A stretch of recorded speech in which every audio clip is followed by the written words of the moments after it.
কোনো মৃত মানুষকে স্বপ্নে যদি দেখি, মৃত মানুষ যদি স্বপ্নে আমাদেরকে ডাকে, সকালে উঠেই আলেমদের শরণাপন্ন হয়, হুজুর আমি স্বপ্ন দেখছি আমার অমুকে আমাকে ডাকতেছে। তো ডাকতেছে ভালো কথা, তোর প্রিয় মানুষ তোরে ডাকতেছে, তুই যাবি না? এই বাস্তবতা মেনে নেওয়াটাই বুদ্ধিমানের কাজ। আসল বাস্তব কি? আসল বাস্তবতা সত্য হচ্ছে, চোখ বন্ধ করে দেখেন, আপনার আমার জন্য আল্লাহ এবং রসুল ছাড়া মূলত কোনো কিছুই নেই।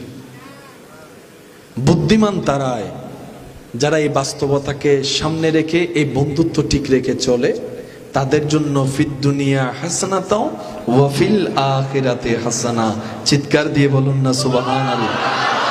বান্দা যার অন্যায়ভাবে ক্ষতি করার জন্য পিছনে লাগবে, চোখ বন্ধ করে মনে করে নেবেন আল্লাহ সে বান্দার উপকারের জন্য প্রস্তুত আছে, কিন্তু সাথে সাথে উপকার করবে, সাথে সাথে সাহায্য করবে। আল্লাহ তাআলা কিছু সময় নেন ওই বান্দাকে দেখার জন্য। আল্লাহ কি দেখেন? আল্লাহ দেখেন বান্দাটা কি আমি আল্লাহর জন্য অপেক্ষা করে কিনা। আল্লাহ দেখেন বান্দা হাজার কষ্টের ভিতরে থেকে অতীতের সুখের দিন স্মরণ করে শুকরিয়া আদায় করে কিনা। আল্লাহ দেখেন বান্দা এই কষ্টের ভিতরে পড়ে আমি আল্লাহকে ভুলে যাই কিনা, আমার থেকে দূরে সরে যায় কিনা। সাময়িক সময় আল্লাহ এগুলো দেখতে থাকেন। দেখতে দেখতে যখন দেখে বান্দার উপর তুফান যাচ্ছে, তারপরও বান্দার জবান থেকে রবের শুকরিয়া যাচ্ছে না, সুবহানাল্লাহ। আপনি আমি অনেক সময় এমন মনে করি সময় যাচ্ছে না কেন, টাইম পাস হচ্ছে না কেন, ক্লাস শেষ হচ্ছে না কেন, গাড়ি আসছে না কেন, পৌঁছাচ্ছি না কেন, এত সময় কেন লাগছে। কিন্তু যারা আইসিইউতে শুয়ে আছেন তাদেরকে একটু জিজ্ঞেস করুন তোমার অনুভূতি কি, তোমার অবস্থা কি। সে যদি বলে আমার যদি এরকম সুযোগ থাকতো, জীবনের একটা মিনিট পাওয়া যেত 10 কোটি টাকা দিয়ে, আমার যদি 100 কোটি টাকা থাকতো আমি 100 কোটি টাকাই ব্যয় করে ফেলতাম এক একটা মিনিট কেনার জন্য, এক একটা মিনিট কেনার জন্য, সুবহানাল্লাহ। এক একটা মিনিট কেনার জন্য আমি চেষ্টা করতাম। যারা দুনিয়াতে সুস্থ আছে তাদের বাঁচার আগ্রহ নাই। অনেকে বলে বেঁচে থেকে কি লাভ হবে।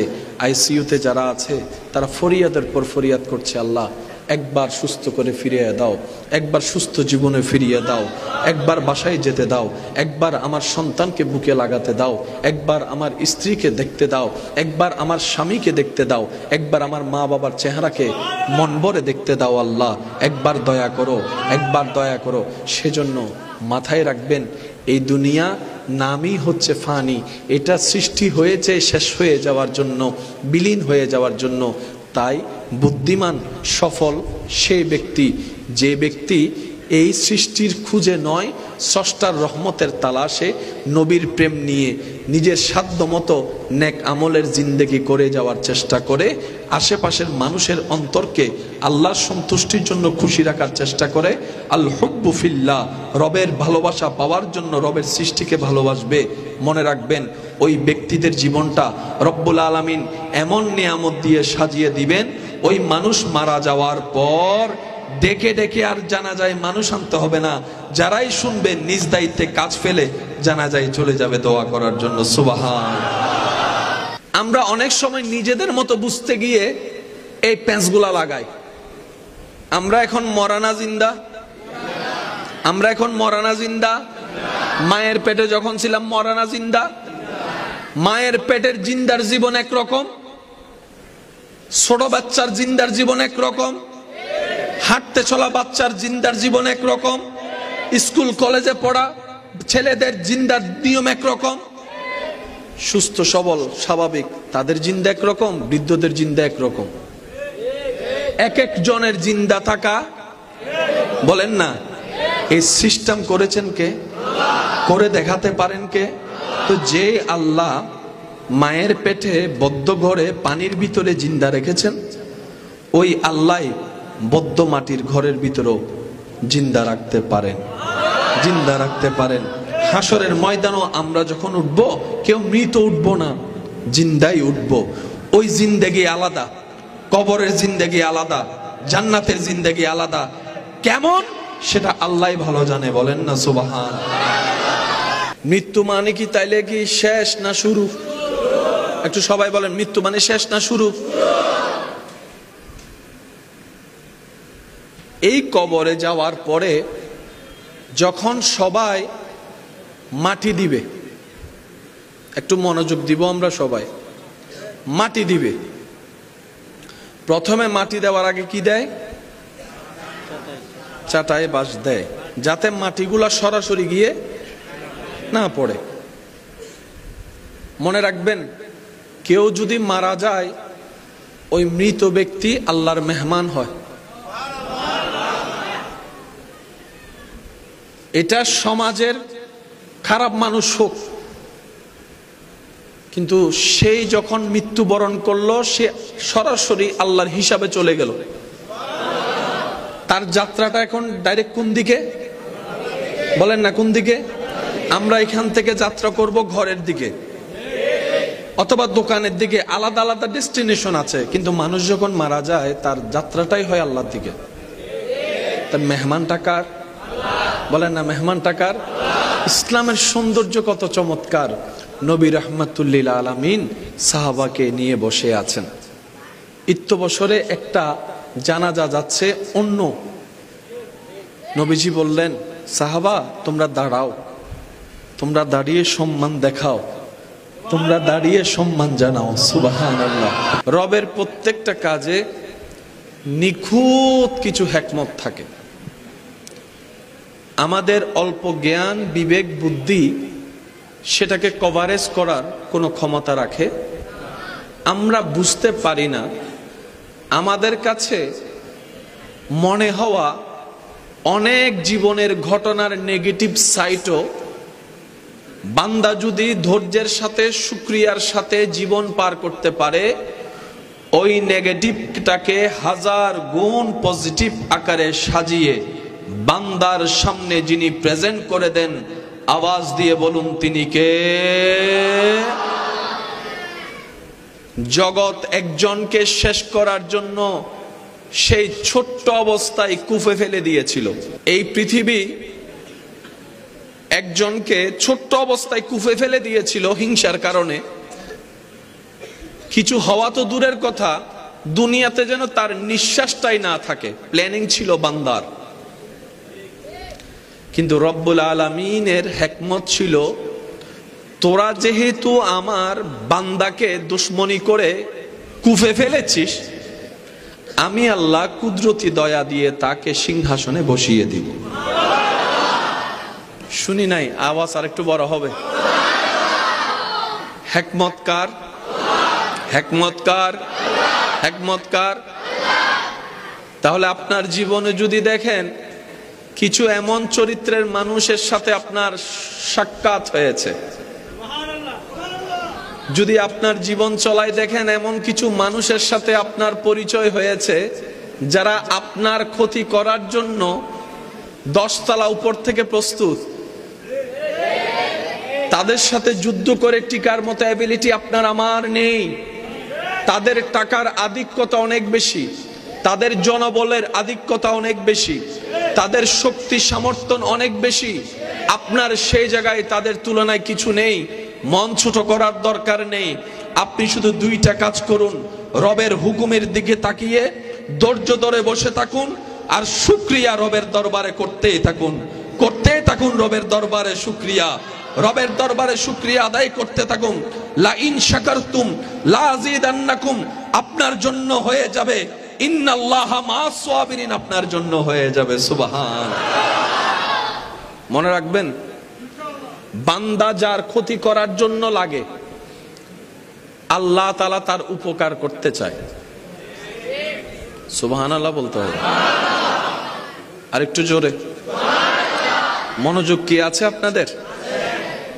বান্দা যার অন্যায়ভাবে ক্ষতি করার জন্য পিছনে লাগবে, চোখ বন্ধ করে মনে করে নিবেন আল্লাহ সে বান্দার উপকারের জন্য প্রস্তুত আছে। কিন্তু সাথে সাথে উপকার করবে, সাথে সাথে সাহায্য করবে। আল্লাহ তাআলা কিছু সময় নেন ওই বান্দাকে দেখার জন্য। আল্লাহ কি দেখেন? আল্লাহ দেখেন বান্দাটা কি আমি আল্লাহর জন্য অপেক্ষা করে কিনা। আল্লাহ দেখেন বান্দা হাজার কষ্টের ভিতরে থেকে অতীতের সুখের দিন স্মরণ করে শুকরিয়া আদায় করে কিনা। আল্লাহ দেখেন বান্দা এই কষ্টের ভিতরে পড়ে আমি আল্লাহকে ভুলে যাই কিনা, আমার থেকে দূরে সরে যায় কিনা। সাময়িক সময় আল্লাহ এগুলা দেখতে থাকেন। দেখতে দেখতে যখন দেখে বান্দার উপর তুফান যাচ্ছে, তারপরও বান্দার জবান থেকে রবের শুকরিয়া যাচ্ছে না, সুবহানাল্লাহ। বান্দার চতুর্পাশে জ্বলতেই আছে, লিলিশিকা জ্বলতে আছে, কিন্তু বান্দার নজর আসমানের দিকেই আছে, অপলক নয়নে আসমানের দিকে তাকিয়ে আছে, অপলক নয়নে রবের রহমতের দিকে তাকিয়ে আছে। বান্দার চতুর্দিকে যখন আপন মানুষরাই চোখ উল্টিয়ে ফেলে, শত্রুতামি পর্যন্ত পৌঁছায় যায়, তখনও বান্দা নিজের আপন কাছের মানুষকে বলে ধৈর্য ধরো, কেউ নেই আমাদের, আল্লাহ তো একজন আছে, আল্লাহ তো একজন আছে। এই রকম বলতে বলতে দিন যখন সপ্তাহ পার হয়ে মাস গড়িয়ে বছর যায়, 2 বছর যায়, 5 বছর যায়, 7 বছর যায়, যতদিন রবের মর্জি। রব চাহে তো তাকে দুনিয়াতে এর প্রতিদান দিবে। আর যদি কাউকে দেখেন রব দুনিয়াতে তেমন প্রতিদান দিচ্ছে না, তাহলে মনে রাখবেন হয়তো ওনার সন্তানদেরকে দিবে, না হয় ওনার নাতিদেরকে দিবে। আর যদি সেটাও না হয়, ওই চির কিয়ামতের ময়দানে কঠিন মুহূর্তে আল্লাহ তাআলা তাকে 10 গুণের চাইতেও বেশি নিয়ামত দান করে সেটা বসিয়ে দিবেন, সুবহান। মনে রাখবেন ভাইরা, আল্লাহ এবং নবী কারো জিনিস বাকি রাখে না। আল্লাহ যার সাথী হয় তার আর কিছু দরকার, সবকিছু আছে, যদি রব না থাকে কিছু। আর বলেছিলাম আল্লাহ এবং রসুল কারো বাকি, এই শব্দটা একটু সবার মনোযোগ চাচ্ছি আমি। আল্লাহ এবং রসুল কারো বাকি। রব বলে ফাজকুরুনি, তুই আমাকে ডাক, আজকুরুকুম, উত্তর আমি সাথে সাথেই দিব। বাকি বলেন না বাকি। নবী বলে আমার উপর যে একবার দরুদ পড়বে আল্লাহ 10টা রহমত তাকে সাথে সাথে করবে। বাকি বলেন না বাকি। শুধু বাকি রাখে না তা না, যোগ্যতার চাইতো ডবল ডবল ফেরত দেন।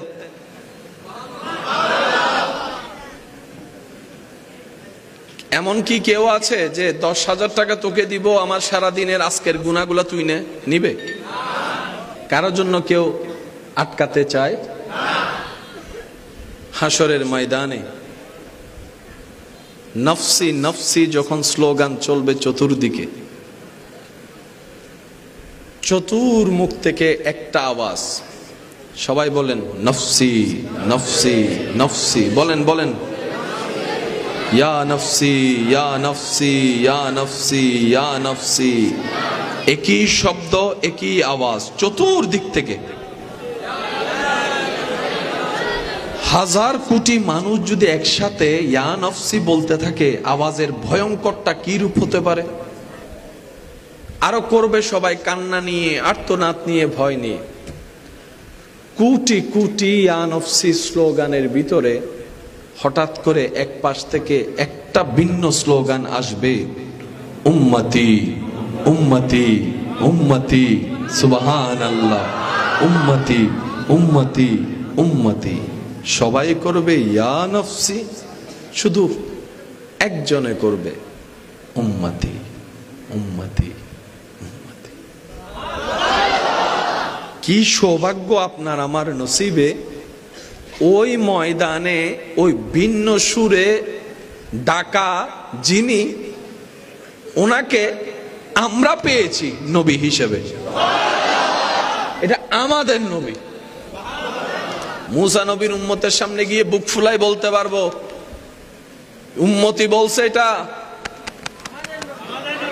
বলেন না বলেন না বলেন না বলেন না বলেন না।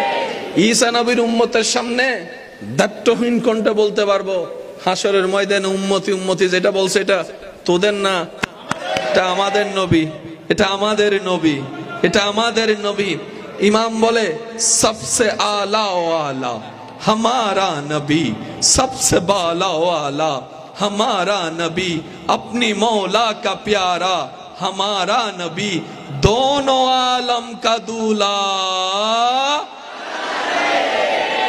এটা আমাদের নবী। আল্লাহ সেই নবীর ওয়াফাদার উম্মত হয়ে জীবন গঠন করে চলার তৌফিক দান করবে। আমাকে যে বিষয়টা দিয়েছে চমৎকার, গভীর এবং মহা বিশাল সমুদ্র, হালকা হালকা হালকা হালকা করে টাচ দিয়ে যাওয়ার চেষ্টা করব, মূল নির্যাসটা নেওয়ার চেষ্টা করব যদি আল্লাহ দয়া করেন।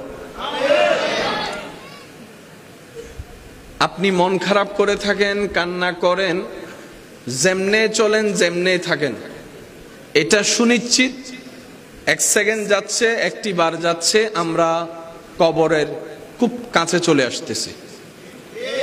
এই কথায় দ্বিমত করার কোনো সুযোগ। গত বছর এই মাহফিলে 12 দিন ব্যাপী কতজন ছিল যারা আজকে মাটির নিচে শুয়ে আছে? সেই মানুষের সেই জায়গাটা কিন্তু আজকে খালি নাই। মানুষটা নাই, একটু মনোযোগ দিবেন, মানুষটা নাই কিন্তু জায়গাটা কিন্তু খালি নাই, অন্য কেউ এসে সেই জায়গাটা, এটার নাম দুনিয়া। আপনি আমি এই কথাটা যত দ্রুত মেনে মাথায় এবং মনে বসাই ফেলতে পারবো, তত সুন্দর আপনার আমার জীবন স্বাস্থ্যে থাকবে দ্রুত গতিতে। এই পৃথিবী না কারো অপেক্ষা করেছে না করবে, এই পৃথিবী কারো জন্য না থেমেছিল না থামবে, এই পৃথিবী কারো কথা মনেই রাখে না। মাথায় রাখবেন, এই পৃথিবী কারো কথা মনে রাখে না। হ্যাঁ, এই পৃথিবী তাদেরকে মনে রাখে যারা পৃথিবীকে মনে রাখে না। প্যার সে কহো না ইয়ার সুবহান আল্লাহ। আবার বলছি, সূত্রটা একটু মনে রাখবেন, এই পৃথিবী কাউকে মনে রাখে না, কিন্তু এই পৃথিবী তাদেরকে মনে রাখে যে বান্দারা পৃথিবীকে মনে রাখে না, পৃথিবীর স্রষ্টাকে মনে রাখে। যারা পৃথিবীর পিছনে ঘুরে, পৃথিবী তাদেরকে 2 পয়সার দাম দেয় না। যারা পৃথিবীর স্রষ্টার রহমতের তালাশে খুঁজে ঘুরে, পৃথিবী তাদেরকে দাম দেয়, মূল্যায়ন দেয়। এই একটা সূত্র মাথায় রাখবেন। দ্বিতীয় একটা সূত্র সবার জন্য বলছি, আমার ভাই বোনেরা, এই পৃথিবীতে যতদিন বেঁচে থাকবেন, নিঃশ্বাস নিবেন, এই একটা সূত্র মাথায় রাখবেন, আশা করি আপনাদের সবার উপকার আসবে। এই পৃথিবীর একটা নিয়ম হচ্ছে, চাওয়া জিনিস পাওয়া হয় না, না চাইলেই বেশি পায়। চাইলে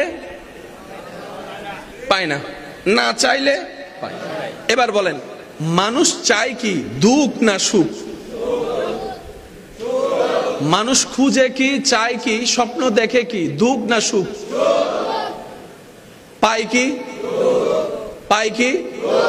যেটা চায় না সেটা দুঃখ, সেটাই পায়। হাঁটতে পায়, বসতে পায়, বাহিরে পায়, ভিতরে পায়, ঘরে পায়, স্বামীর কাছে পায়, স্ত্রীর কাছে পায়, অনেক সময় নিজের রক্তের ভাই বোনের কাছেও পায়। আর যেটা সুখ চায়, সাইদিও দরিন্নবার, তার মানে কি, হাতের নাগালে আসে। মাথায় রাখবেন, যতদিন পৃথিবীতে নিঃশ্বাস নিবেন, যা চাইবেন আসবে না হাতে। না চাইলে, না চাইলে। এবার আমার অনেক ভাইয়েরা বলবে, কেন ভাইয়া, আমি তো অমুককে চাইছি, পাইয়া গেছি। আমি তাদেরকে বলি, ভিতর থেকে শান্তি নিয়ে ধরে রাখতে পারছো? কতদিন পারছো? নিজেকে প্রশ্ন করে দেখো। কারণ শান্তি তখন হয় যখন সে কাজের উপর রবের সন্তুষ্টি হয়। রব যখন সন্তুষ্ট হয়ে যায়, রব যখন রাজি হয়ে যায়, ও আমার ইমানদার ভাইয়েরা, আগুনও শান্তির হয়ে যায়, আগুনও শীতল হয়ে যায়। আর রব যখন নারাজ হয়ে যায়, এসির ভিতরে রুমও জাহান্নাম হয়ে যায়। কথা বলেন ঠিক কিনা? এই পয়েন্টগুলো একটু মাথায় বসাই নিতে হবে। এবার বলেন, আমাদের কিছু জিনিসের দরকার আছে না নাই? আপনার আমার সুখে শান্তিতে থাকার জন্য যা দরকার তা দিতে পারেন কে? জোরে বলেন কে? এবার সেই আল্লাহ যদি আপনাকে নিজের করে নেয়, শুনি নাই সেজন্য মুনাজাতে একটা দোয়া কনফার্ম করবেন, ইয়া রব, তুমি যদি আমাকে আমার মতো নালায়েক অনুপযুক্তকে 1000 বছরও সময় দাও, সুযোগ দাও, আমি জানি আমি কত বড় ব্যর্থ এবং বাটপার, আমি আমার ইবাদত আমল দিয়ে 1000 বছর পরিশ্রম করেও তোমার প্রিয় বান্দা হওয়ার যোগ্যতা আমার কাছে নেই, সেটা আমি ভালো করেই জানি, কারণ আমি একটা ভালো করলে 10টা গুনাহ করে বসে থাকি। তাই তোমার রহমতের দরবারে আমি ভিক্ষুকের একটা চাওয়া ফরিয়াদ, আল্লাহ আমার আমল দিয়ে যোগ্যতা দিয়ে নয়, তুমি তোমার কুদরতের দয়ায় সদকায় তুমি তোমার নিজ গুণে আমাকে তোমার প্রিয় বান্দা বানিয়ে নাও। রব যদি আপনার প্রিয় হয়, আপনি যদি রবের প্রিয় হয়, লাগে কি আর? তখন জান্নাত আপনাকে খুঁজতে হবে না, জান্নাতেই আপনাকে সেলুট দিয়ে দিয়ে জান্নাতের ভিতরে ঢোকার জন্য দরজা খুলে দিবে। বলেন না সুবহান। আল্লাহ পাক আমাদেরকে এই নিয়ামতগুলা বুঝে বুঝে নেওয়ার তৌফিক দান করুক। কথাটা কি বলছিলাম একটু খেয়াল করবেন। ইচ্ছা হোক না হোক যেতে হবে কোথায়? কবরে। এই কবরে যারা গিয়েছে তারা মৃত্যুকে আলিঙ্গন করে গিয়েছে। বাংলায় মৃত্যু, আরবিতে মউত। ঠিক আছে? মনোযোগ আছে আপনাদের? আমার সম্মানিত ভাইয়েরা, মাথায় রাখবেন, মৃত্যু মানে শেষ নয়। মৃত্যু মানে শেষ নয়। মৃত্যু অর্থ হচ্ছে দুনিয়ার সাময়িক জীবনের শেষ, আমৃত্যু অনন্তকাল জীবিত থাকার জীবন শুরু, এটার নাম মৃত্যু। জাহান্নামেও মৃত্যু নাই, বলেন না? জাহান্নামে মৃত্যু, জান্নাতেও মৃত্যু, হাসরেও মৃত্যু, কবরও মৃত্যু। দুনিয়াতে যতদিন আছেন মৃত্যু হওয়ার সুযোগ আছে। মারা গেলেন মানে শেষ নয়, শুরু। জোরে বলেন। ওই শুরুটা কেমন? আমরা অনেক সময় নিজেদের মতো বুঝতে গিয়ে এই প্যাঁচগুলা লাগাই। আমরা এখন মরানা জিন্দা, আমরা এখন মরানা জিন্দা। মায়ের পেটে যখন ছিলাম মরানা জিন্দা। মায়ের পেটের জিন্দার জীবন একরকম, ছোট বাচ্চার জিন্দার জীবন একরকম, হাঁটতে চলা বাচ্চার জিন্দার জীবন একরকম, স্কুল কলেজে পড়া ছেলেদের জিন্দার নিয়ম একরকম, সুস্থ সবল স্বাভাবিক তাদের জিন্দা একরকম, বৃদ্ধদের জিন্দা একরকম। এক এক জনের জিন্দা থাকা, বলেন না, এই সিস্টেম করেছেন কে? করে দেখাতে পারেন কে? তো যে আল্লাহ মায়ের পেটে বদ্ধ ঘরে পানির ভিতরে জিন্দা রেখেছেন, ওই আল্লাহ বদ্ধ মাটির ঘরের ভিতরেও জিন্দা রাখতে পারেন, জিন্দা রাখতে পারেন। হাসরের ময়দানও আমরা যখন উঠবো, কেউ মৃত উঠবো না, জিন্দাই উঠবো। ওই জিন্দেগি আলাদা, কবরের জিন্দেগি আলাদা, জান্নাতের জিন্দেগি আলাদা। কেমন সেটা আল্লাহ ভালো জানে। বলেন না সুবহান। মৃত্যু মানে কি তাইলে কি শেষ না শুরু? একটু সবাই বলেন, মৃত্যু মানে শেষ না শুরু? এই কবরে যাওয়ার পরে যখন সবাই মাটি দিবে, একটু মনোযোগ দিব আমরা সবাই। মাটি দিবে, প্রথমে মাটি দেওয়ার আগে কি দেয়? চাটাই বাঁশ দেয়, যাতে মাটিগুলা সরাসরি গিয়ে না পড়ে। মনে রাখবেন, কেউ যদি মারা যায়, ওই মৃত ব্যক্তি আল্লাহর মেহমান হয়। এটা সমাজের খারাপ মানুষ হোক, কিন্তু সেই যখন মৃত্যুবরণ করলো, সে সরাসরি আল্লাহর হিসাবে চলে গেল। তার যাত্রাটা এখন ডাইরেক্ট কোন দিকে? বলেন না কোন দিকে? আমরা এখান থেকে যাত্রা করব ঘরের দিকে, অথবা দোকানের দিকে আলাদা আলাদা ডেস্টিনেশন আছে, কিন্তু মানুষ যখন মারা যায় তার যাত্রাটাই হয় আল্লাহর দিকে। তার মেহমানটা কার? বলেন না, মেহমানটা কার? ইসলামের সৌন্দর্য কত চমৎকার। নবী রাহমাতুল্লিল আলামিন সাহাবাকে নিয়ে বসে আছেন। বছরে একটা জানাজা যাচ্ছে অন্য। নবীজি বললেন, সাহাবা তোমরা দাঁড়াও, তোমরা দাঁড়িয়ে সম্মান দেখাও, তোমরা দাঁড়িয়ে সম্মান জানাও। সুবহানাল্লাহ। প্রশ্নকারী প্রশ্ন করে, ইয়া রাসূলুল্লাহ উনি তো অমুক, আমরা কেমনে সম্মান দেখাবো, কেন সম্মান দেখাবো? রাসূল বলছেন, এগুলা আর বলিও না, নিঃশ্বাস শেষ, আল্লাহর বিচারে সে চলে গিয়েছে, হিসাব আল্লাহই নিবে, হিসাব আল্লাহই করবে, হিসাব তোমাদের করার কোনো অধিকার নেই। সে এখন রবের মেহমান হয়েছে, রবের মেহমানকে সম্মান করো। এটাই হচ্ছে ইসলামের সৌন্দর্য, ইসলামের সৌন্দর্য, ইসলামের সৌন্দর্য। এমন সৌন্দর্য এগুলার অন্যতম সৌন্দর্য, যেগুলা দেখে, যেগুলা শুনে, যেগুলা পড়ে অন্য ধর্মের মানুষের অন্তরে ইসলামের প্রতি প্রেম জাগে, শ্রদ্ধা জাগে। এক সময় গবেষণা করতে করতে, ইসলামের প্রেম লালন করতে করতে ওই অন্ধকার অন্তরে ইসলামের নূরের বাতি জ্বলতে থাকে আল্লাহর হুকুমে। এক সময় কালিমা পড়ে মুসলমান হয়ে যায়। সুবহানাল্লাহ, আল্লাহু আকবার।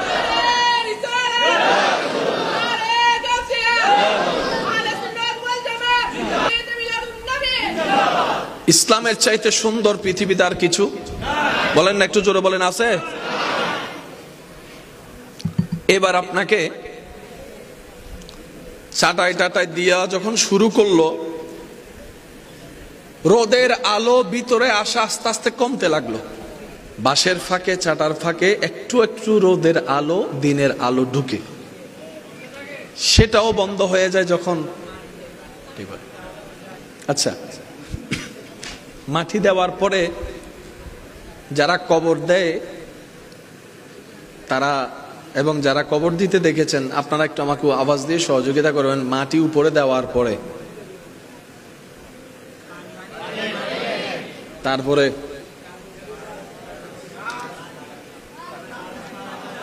সাবাই সাবাই, কখনো ভাবছেন দেওয়া দরকার, দিচ্ছে, কিন্তু সেখানে আরেকটা কথা আছে। দুনিয়া এমন ভাবে কর্ম দিয়ে বুঝা দিচ্ছে যে যদি কোনো কারণে তুই বাইচাও যাস, আর যেন আসতে না পারস, বাইরে হইতে না পারস, দিতেছি সব। বুঝবেন আমার কথাটা? মানে কখনো যদি কোনো কারণে যদি বাইচাও যাস, বাইরে হইতে যেন তুই না পারস, পানি দিয়ে। আর আপনারা জানেন পানি আর মাটি যখন লাগে সেটা আরো শক্ত হয়ে যায়। কাকে আপন ভাবছেন? কাকে আপন ভাবছি আমরা? নিজের কলিজার টুকরা প্রিয় মানুষ মারা যাওয়ার পরে যদি রাতে 3টা বাজে জানালা দিয়ে আসে ডাইকা বলে, আমি আসছি, হায়াত ফিল করে গিয়ে ভালোবাসার মানুষের নিতর দেহ যে রুমে থাকে কবর দেওয়ার আগ পর্যন্ত, অনেকেই সেই রুমে রাত্রে যাইতেও ভয় পায়। অথচ দাদার রেখেছিল, দাদির রেখেছিল, নানা বাবার রেখেছিল, ওই রুমে যেতে পর্যন্ত মনে হয় গেলেই পিছন থেকে। আমি বলবো না, আপনারাই বলেন, কই ভালোবাসা কই গেল? ভালোবাসা কই গেল? যদি এই মরা মানুষ যেটা সামনে রুমে শুয়ে আছে, যার জন্য দিল ফাইটা কান্না করছি আমরা, কান্না করতে করতে 15 মিনিট যাওয়ার পর, 20 মিনিট যাওয়ার পরে যদি কোনো কারণে ওই মরা মানুষটা জিন্দা হয়ে বসে যায়, আমি বলবো না, আপনারা বলেন, সত্যি করে বলেন, ওই কিছুক্ষণের জন্য ওই মরা মানুষটা, যার মরা মানুষটার পাশে যারা কান্না করেছিল, তারা কি কিছুক্ষণের জন্য রুমে থাকবে? ডাইরেক্ট খবর বুত বুত বুত। এটা রিয়েলিটি, এটা বাস্তবতা। মানুষ মারা গেলেই ভূত মনে করে। অনেকে তো বাচ্চাদেরকে নাম ধরে ধরে ভয় দেখায়, তোর দাদা আসবে, তোর দাদি আসবে। ভালোবাসার দাবিদার আমরা অনেক, কিন্তু কোনো মৃত মানুষকে স্বপ্নে যদি দেখি, মৃত মানুষ যদি স্বপ্নে আমাদেরকে ডাকে, সকালে উঠেই আলেমদের শরণাপন্ন হয়, হুজুর আমি স্বপ্ন দেখছি আমার অমুক আমাকে ডাকতেছে। তো ডাকতেছে ভালো কথা, তোর প্রিয় মানুষ তোরে ডাকতেছে, তুই যাবি না? এই বাস্তবতা মেনে নেওয়াটাই বুদ্ধিমানের কাজ। আসল বাস্তব কি? আসল বাস্তবতা সত্য হচ্ছে, চোখ বন্ধ করে দেখেন, আপনার আমার জন্য আল্লাহ এবং রসুল ছাড়া মূলত কোনো কিছুই নেই। বুদ্ধিমান তারাই যারা এই বাস্তবতাকে সামনে রেখে এই বন্ধুত্ব ঠিক রেখে চলে, তাদের জন্য ফিদ দুনিয়া হাসানাতাও ওয়া ফিল আখিরাতে হাসানা। চিৎকার দিয়ে বলুন না সুবহানাল্লাহ। কবরে হাসরে কি হবে আমার, কবরে হাসরে কি হবে, মুসিবতে না পাই যদি, মুসিবতে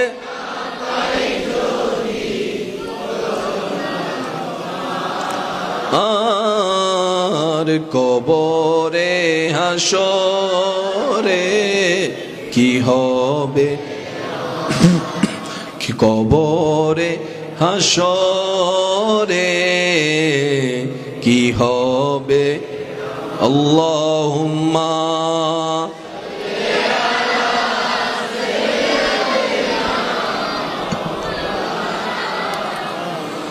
ওয়া আলা আলি।